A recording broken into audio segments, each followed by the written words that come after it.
Javier Franco, Perspective from My Porch, Steps for Success Life Coach Program founder. I'm sitting out here. It's about 4:50, 5 o'clock on Tuesday, and I was sitting here thinking about what I was going to say tonight, but I'm going to go ahead and say it tonight, this afternoon, and post it here in a while.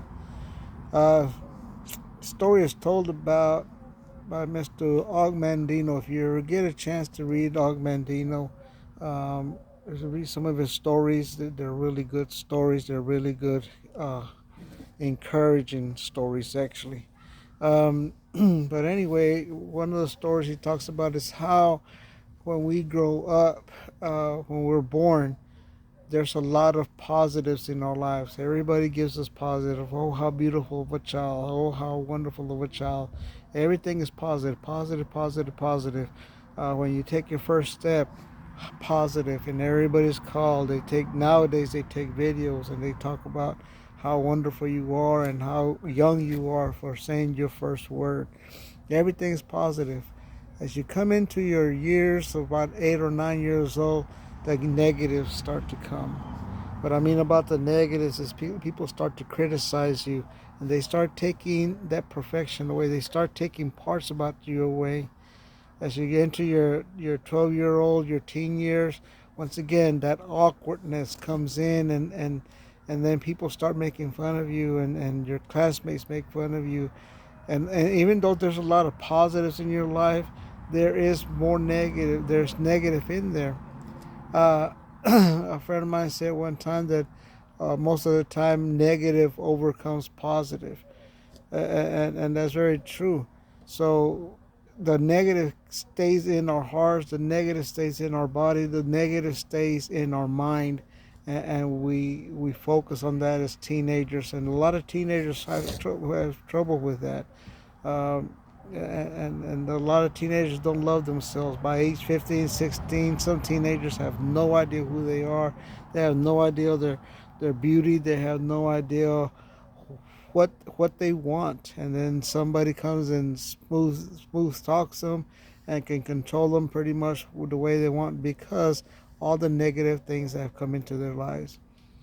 As people enter into their 17-year-old, they start to wonder, am I an adult or am I a child? And they're confused, and then they're confused by society telling them you're an adult, you're an adult, act like one. But then society also tells them you're still not an adult, you're not a grown man, you're not a grown girl. You need to act your age. So there's that confusion as they enter 18, 19, graduate from high school.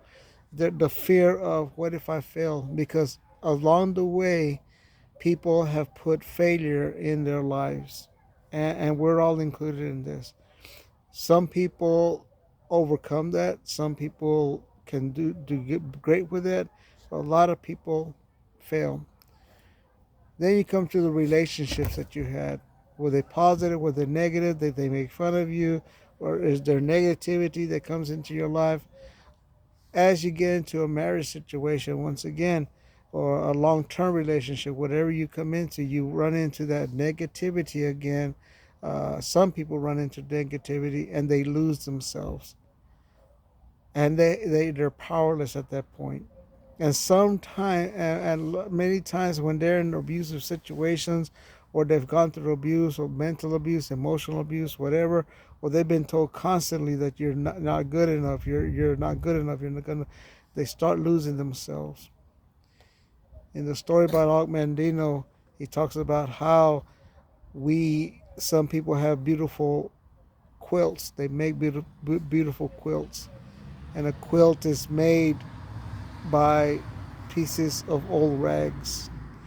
The rags that you're not going to use, you throw away.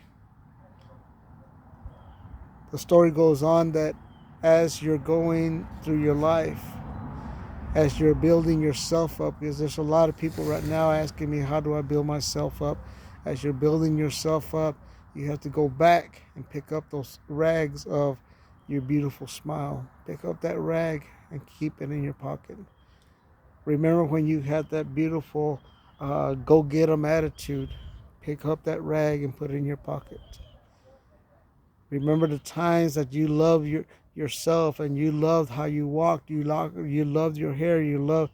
If you're like me, you losing a lot of hair. There's not that much hair up there anymore. There's more hair on my beard than there is on my head.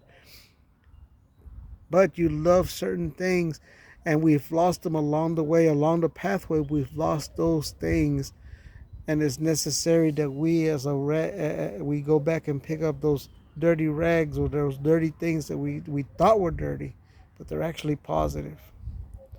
When you make a quilt, I have a beautiful quilt my mom made, and it was just a bunch of pieces of rags that she found, and it makes into a beautiful, what they call the bear claw design. And the quilt becomes so much beautiful. It becomes it's a beautiful thing, and you don't want to use it. You just want to show it off to everybody. And that's the way we are as people. We need to go back, pick up the positive things that we had in our lives. It's going to be hard for you to remember, but you have to find yourself. I always ask people, what do you love about yourself? I asked somebody today, what is it that you love about yourself? What is it that you used to love about yourself? Build from that. Just like a forest fire that starts with a little bitty match. Here in West Texas, we had some fires years ago, and slowly but surely, it just it blew up, and we lost hundreds and thousands of acres of land with fire, and the effects are still there. But we can also see that there's a positive in that, because in place over the years, there have been beautiful grass and beautiful trees that grow up. Same thing with you. There's still beauty in you. You just have to find it. You have to look for it. You have to start with loving yourself. And that's a hard thing. Look at yourself in the mirror and tell yourself, I love myself. You know how hard it is to sit in front of a camera and talk to myself or talk to you? It's hard. But I love myself enough to know that I can make a difference. You too can make a difference. There's nothing special about me. You can make a difference in your life. You have to love yourself. You have to believe in yourself. Find what you love about yourself and build from it. If you have questions, message me. Um, Send me a message on Steps for Success site. If you're not following me yet, go to Steps for Success Life Coach, and you'll see it on there. Have a great day. Love yourself more than anybody else, and that way you can do anything you want. You can accomplish many things that you want.